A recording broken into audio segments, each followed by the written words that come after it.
Class 12 semester 3 স্টুডেন্টদেরকে আজকে আমি টেক্সচুয়াল গ্রামার করাবো এবং আজকের এই ক্লাসে আমরা synthesis or joining of sentences এই বিষয় নিয়ে আলোচনা করব। যে সমস্ত স্টুডেন্ট 2025 সালের এই সেপ্টেম্বর মাসে ক্লাস 12 সেমিস্টার 3 পরীক্ষা দিতে যাচ্ছ তাদের টেক্সচুয়াল গ্রামারেতে 5 নম্বর আছে এবং সেই টেক্সচুয়াল গ্রামারের মধ্যে আমাদেরকে সিনথেসিস বা joining of sentences, splitting of sentences, correction of errors আর ন্যারেশন চেঞ্জ এই 4টে বিষয় করতে হবে। মানে এই 4টে বিষয় থেকে মোট 5 নম্বরের তোমাদের গ্রামার আসবে এবং সেটা টেক্সচুয়াল গ্রামার আসবে। অর্থাৎ ইউনিট 1 এবং ইউনিট 2 অর্থাৎ প্রোজ এবং পোয়েট্রিতে যে 5টি বিষয় আমাদের রয়েছে বা 5টি টপিক আমাদের রয়েছে সেই 5টি টপিক থেকেই এই টেক্সচুয়াল গ্রামারটা আসবে। এবং ড্রামা অর্থাৎ রাইডার্স টু দ্য সি থেকে কোনো টেক্সচুয়াল গ্রামার আসবে না। এবং 5টি টপিক কী কী রয়েছে তোমরা সবাই জানো। Ulysses, our casuarina tree, the night train Deoli, strong roots এবং দ্য বেড, এই 5টি টপিক থেকে আমাদের টেক্সচুয়াল গ্রামার আসবে। আজকে আমরা করব সিনথেসিস বা জয়েনিং। জয়েনিং সেখান থেকে তোমরা একটা এমসিকিউ পাবে। আমি এখানেতে জয়েনিং কাকে বলে এবং কিভাবে জয়েনিং করবে কিছু বেসিক তোমাদেরকে আইডিয়া দিয়ে দিচ্ছি। খুবই সোজা, এ নিয়ে এত টেনশন করার কিছু নেই। কিন্তু তোমাদের যে 5টি টপিক রয়েছে সেখান থেকে নাই কম বেশি 250টা জয়েনিং তৈরি করা যায়। ভালো করে শোনো, তোমাদের যে 5টি টপিক রয়েছে ইউনিট 1 এবং ইউনিট 2 থেকে, তার থেকে কম বেশি 250টা জয়েনিং তৈরি করা যায়। সব তো করানো সম্ভব না। আমি এখানে জয়েনিং কিভাবে তোমরা করবে খুব বেসিক আইডিয়া তোমাদেরকে দিয়ে দিচ্ছি এবং ওই 5টি টপিক থেকে খুব ইম্পর্টেন্ট কিছু জয়েনিং আমি তোমাদেরকে করে এই ডেসক্রিপশান বক্সের মধ্যে আমি পিডিএফের লিঙ্ক দিয়ে দেবো। সেইগুলোকে অবশ্যই দেখবে, সমস্ত জয়েনিংয়ে দেখবে।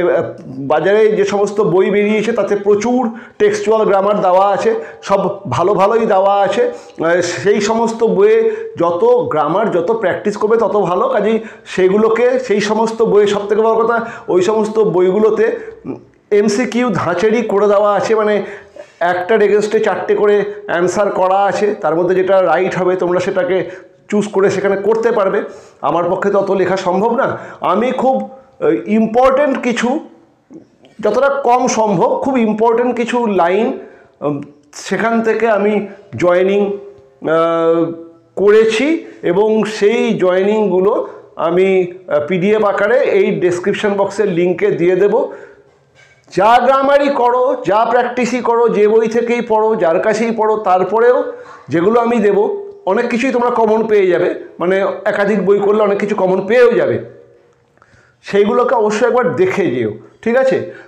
দেখে যেও, কারণ আমি কিছু ইম্পর্টেন্ট লাইনেরই এই জয়েনিং, শুধু জয়েনিং নয়, এর পরের ক্লাসে আমি স্প্লিটিং, তারপরে ন্যারেশান, তারপরে কারেকশন অফ এরর্স সবেরই দিয়ে দেবো এবং খুব মিনিমামই দেবো। কিন্তু যেটা বললাম যে তোমরা অন্যান্য সমস্ত বই যেগুলো চলে এসছে বাজারে সেই সমস্ত বইয়ের টেক্সচুয়াল গ্রামার করবে। যে যেখানে পড়ো সেই সমস্ত স্যাররা যে সমস্ত প্রত্যেকে খুব যত্ন করেই সব টেক্সচুয়াল গ্রামার করাচ্ছেন, তাদের কাছে সেগুলোকেও করবে। তারপরেও আমার এই কটাকে একবার দেখে যাবে। হ্যাঁ, আর আমি ওই মাল্টিপল টাইপের করে দিতে পারবো না। আমি একদম যেটা উত্তর সেরকমই কিছু করব। ওই 35, 40 কি 50টার মধ্যেই রাখার চেষ্টা করব। ইম্পর্ট্যান্ট লাইনগুলো সব কটা মিলে একবার অবশ্যই দেখে যেও। চলো একবার ঝট করে বলে দিই যে জয়েনিং অফ সেন্টেন্স বা সিনথেসিস দেওয়া আছে। সিনথেসিস ব্যাপারটা কি? সিনথেসিস মানে হচ্ছে জয়েনিং বা সিনথেসিস বলতে আমরা কী বুঝি? যখন একাধিক সেন্টেন্স বা বাক্য যাদের প্রত্যেকেরই নিজস্ব অর্থ রয়েছে, প্রত্যেকটা বাক্যেরই নিজস্ব একটা অর্থ থাকে, সেরকম একাধিক বাক্য যখন একত্রে সংযুক্ত হয়ে একটা বাক্যে পরিণত হয় এবং একটাই অর্থ প্রকাশ করে, তাকেই আমরা বলি জয়েনিং বা সিনথেসিস। একাধিক বাক্য যাদের পৃথক পৃথক অর্থ রয়েছে তাদের একত্রে সংযোগ করে একটা বাক্যে পরিণত করা, এবং যখন সেটা একটা বাক্যে, যখন একাধিক বাক্য মিলে একটা বাক্যে পরিণত হয় তখন একটাই অর্থ প্রকাশ পায়, এটাকেই আমরা বলি সিনথেসিস বা joining. Synthesis of sentences means the combination of a number of sentences into one new sentence, either simple or complex or compound sentence. Synthesis বলতে আমরা বুঝি যে একাধিক বাক্য তাদেরকে একত্র করে একটা বাক্য যার একটাই অর্থ প্রকাশ পাবে সেরকম একটা বাক্যে পরিণত করা, এবং সেগুলো কি কি হয়, হয় সিম্পল হয়, নয় কমপ্লেক্স হয় বা কম্পাউন্ড। অর্থাৎ সরল বাক্য, জটিল বাক্য এবং যৌগিক বাক্য। সিম্পল মানে হচ্ছে সরল বাক্য, কমপ্লেক্স মানে হচ্ছে জটিল বাক্য এবং কম্পাউন্ড মানে হচ্ছে যৌগিক বাক্য। এই তিন রকম বাক্য আমরা পাই। এইটুকু জানলেই তোমাদের টেক্সচুয়াল গ্রামার, তোমাদেরকে টেক্সট বেসড সেগুলোকেই প্র্যাকটিস করতে হবে। তো এটা হচ্ছে কাকে বলে জয়েনিং, সেই জয়েনিংয়ের ব্যাপারে আর একটা জিনিস এখানে মনে রাখার, তোমাদের যেটা জয়েনিং আসবে সেটা সিম্পল সেন্টেন্সও করতে দিতে পারে, কমপ্লেক্সেও করতে দিতে পারে, কম্পাউন্ডেও করতে দিতে পারে। এই জন্য আমাদেরকে সিম্পল, কমপ্লেক্স এবং কম্পাউন্ড সেন্টেন্স কাকে বলে সেটা একটু জেনে নিতে হবে। আর আরেকটাভাবেও জয়েনিং আসতে পারে, সেটা হলে সবথেকে ভালো, সেটা হচ্ছে join into a single sentence, একটা বাক্যে পরিণত। প্রশ্নটা ভালো করে দেখে নেবে। যদি সিম্পল সেন্টেন্সে জয়েনিং করতে বলে সিম্পল সেন্টেন্সে করতে হবে, কম্পাউন্ড সেন্টেন্সে জয়েনিং করতে বললে কম্পাউন্ড সেন্টেন্সে করতে হবে, কমপ্লেক্স সেন্টেন্সে জয়েনিং করতে বললে কমপ্লেক্স সেন্টেন্সেই করতে হবে। কিন্তু যদি বলে join into a single sentence, একটা বাক্যে পরিণত করে, যেখানে সিম্পল, কমপ্লেক্স বা কম্পাউন্ডের কোনো আলাদা করে মেনশান করা নাই, সেক্ষেত্রে তোমার সুবিধা, সেক্ষেত্রে তুমি যাতে খুশি সেটা সিম্পলেও করতে পারো, কমপ্লেক্সেও করতে পারো, কম্পাউন্ডেও করতে পারো। কাজেই প্রশ্নটা কিন্তু ভালো করে পড়ে নেবে। অনেক সময় আর সিম্পল আর সিঙ্গেল তাড়াহুড়ো করে পড়তে গিয়ে দুটোই একই রকম মনে হয়। কাজেই ভালো করে প্রশ্নটা পড়ে নেবে যে সিম্পল সেন্টেন্স বলছে না সিঙ্গেল সেন্টেন্স বলছে। সিঙ্গেল সেন্টেন্স হলে যে কোনো একটাতেই করতে পারো তুমি জয়েনিংটা, কিন্তু সিম্পল বললে তোমাকে সিম্পলেই করতে হবে, অর্থাৎ সরল বাক্যই বানাতে হবে। ঠিক আছে, এবার চট করে আবার জেনে নিই যে সরল বাক্য, জটিল বাক্য বা যৌগিক বাক্য বলতে আমরা কি বুঝি। সরল বাক্য বা সিম্পল সেন্টেন্স কাকে বলে? সরল বাক্য বা সিম্পল সেন্টেন্স সব থেকে সোজা। এখানে একটা সাবজেক্ট বা কর্তা এবং একটা ফাইনাইট ভার্ব বা সমাপিকা ক্রিয়া থাকে। যে ক্রিয়াটা নিজেই একটা কাজকে সম্পন্ন করে তাকে আমরা বলি সমাপিকা ক্রিয়া। তাই এই সরল বাক্যেতে একটা সাবজেক্ট বা একজনই কর্তা থাকবে এবং একটা ফাইনাইট ভার্ব বা একটা সমাপিকা ক্রিয়া থাকবে। অনেক সময় সেই সমাপিকা ক্রিয়াটা উহ্যভাবে থাকে, কিন্তু একটাই সমাপিকা ক্রিয়া থাকবে এবং একটাই কর্তা থাকবে। এটাই হলো সিম্পল সেন্টেন্স বা সরল বাক্য। A sentence that contains only one subject and one night verb expressed or understood. এই সিম্পল সেন্টেন্স বা সরল বাক্যে একটা মাত্র সাবজেক্ট বা কর্তা থাকবে এবং একটা ইনফাইনাইট ভার্ব বা সমাপিকা ক্রিয়া, অর্থাৎ যে ক্রিয়াটা নিজেই নিজের কাজটাকে সম্পাদন করে সেরকম একটা ক্রিয়া থাকবে। এক্সপ্রেসড অর আন্ডারস্টুড, এটা বোঝাও যেতে পারে, মানে এটা বর্ণনা করাও থাকতে পারে, অথবা আন্ডারস্টুড মানে উহ্য থাকে। অনেক সময় বর্ণনা করা থাকে এই সমাপিকা ক্রিয়াটা, অনেক সময় সেটা উহ্য থাকে। এটুকুই হলো সরল বাক্য। উদাহরণ দেখো, দ্য বয় রিডস এ বুক। বয় হচ্ছে একটা কর্তা, মানে একটাই এখানে কর্তা বা সাবজেক্ট রয়েছে, বয় হচ্ছে সেই সাবজেক্ট, আর একটাই এখানে সমাপিকা ক্রিয়া বা ফাইনাইট ভার্ব রয়েছে রিড মানে পড়া নিজেই একটা সম্পূর্ণ কার্য, সেটাই একটাই এরকম সমাপিকা ক্রিয়া রয়েছে। কাজেই দ্য বয় রিডস এ বুক এটা হলো একটা সিম্পল সেন্টেন্স বা সরল বাক্যের উদাহরণ। ওকে, কমপ্লেক্স সেন্টেন্স বা জটিল বাক্য কি?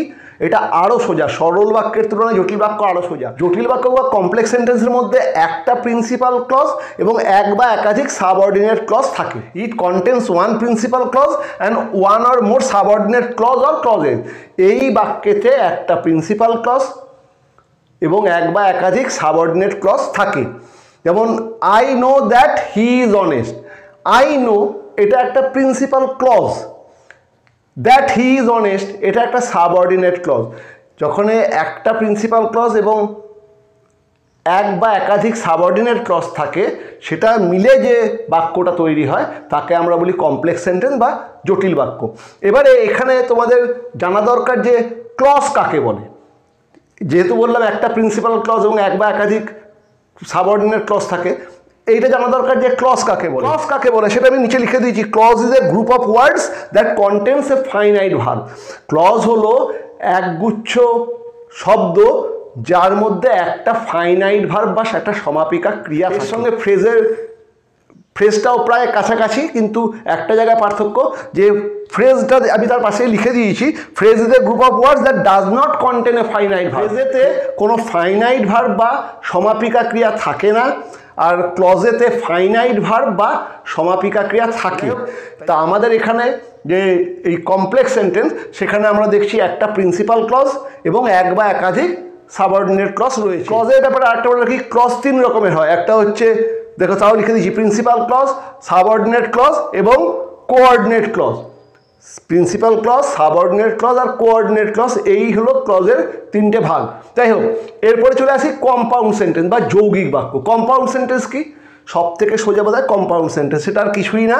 ইট contains 2 or more independent clauses or coordinating clauses joined together by a coordinating conjunction like and, or, but, as well, either or, neither nor। যৌগিক বাক্য হলো এক বা একাধিক স্বাধীন ক্লজ যাদেরকে সংযোগমূলক কনজাংশন দ্বারা যুক্ত করা হচ্ছে, তাকেই আমরা বলছি যৌগিক বাক্য। যৌগিক বাক্যের একটা উদাহরণ দিই, এখানে আমি উদাহরণটা দিতে ভুলে গেছি। যেমন হি ওয়াজ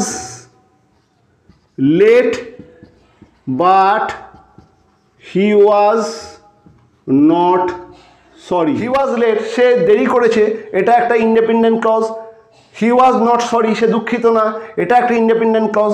কিন্তু এই দুটোকে বাট এই কনজাংশনটা দিয়ে যুক্ত করা হচ্ছে, এই রকম সেন্টেন্সকে আমরা বলছি কম্পাউন্ড সেন্টেন্স বা যৌগিক বাক্য। ওকে, এটা হলো সিনথেসিস বা জয়েনিং সম্পর্কে বেসিক ধারণা।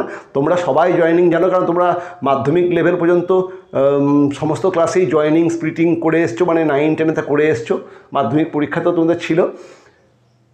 আমি জাস্ট কাকে বলে দিলাম যেটা বলার, যে আমি এই ভিডিওর ডেসক্রিপশান বক্সে কিছু ইম্পর্টেন্ট, মানে আমার চোখেতে সেগুলো খুব ইম্পর্টেন্ট, এরকম যতটা সম্ভব কম করা যায়, মানে ওই মোটামুটি ধরে রাখো ওই 50টার মতো করেছি। এখানে সেই জয়েনিংগুলো একদম উত্তর সহ করে দেওয়া আছে।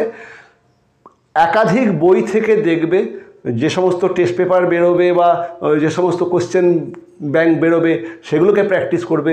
যাদের যাদের কাছে পড়ছো তারা যেগুলো করাচ্ছেন সেগুলো প্র্যাকটিস করবে। সমস্ত কিছু করার পরেও এগুলো হয়তো তোমরা অনেক কটা কমন পেয়ে যাবে, কিন্তু তাহলেও একবার দেখে যেও, ঠিক আছে? আশা করছি যে সেখান থেকে তোমরা একটা পেয়ে যাবে।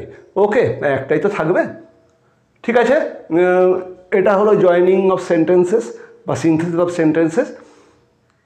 এই ক্লাস যদি তোমাদের ভালো লাগে আমাকে জানাবে, আমি তাহলে এরকম আরও ওই স্প্লিটিংয়েরও, মানে স্প্লিটিং একটা আমি অলরেডি করেছি, স্প্লিটিংটা দিয়ে দেবো। তারপরে ওই ন্যারেশন চেঞ্জের, মানে এগুলো খুঁজে খুঁজে বের করে তার মধ্যে কম করতে হবে, তো সময় লাগবে। যে ন্যারেশন চেঞ্জের বা কারেকশন অফ এরর্সের, সেগুলো তাহলে বানিয়ে দেবো। তাহলে আমাকে জানিও। ওকে, কেমন ক্লাসটা লাগলো সেটাও জানিও।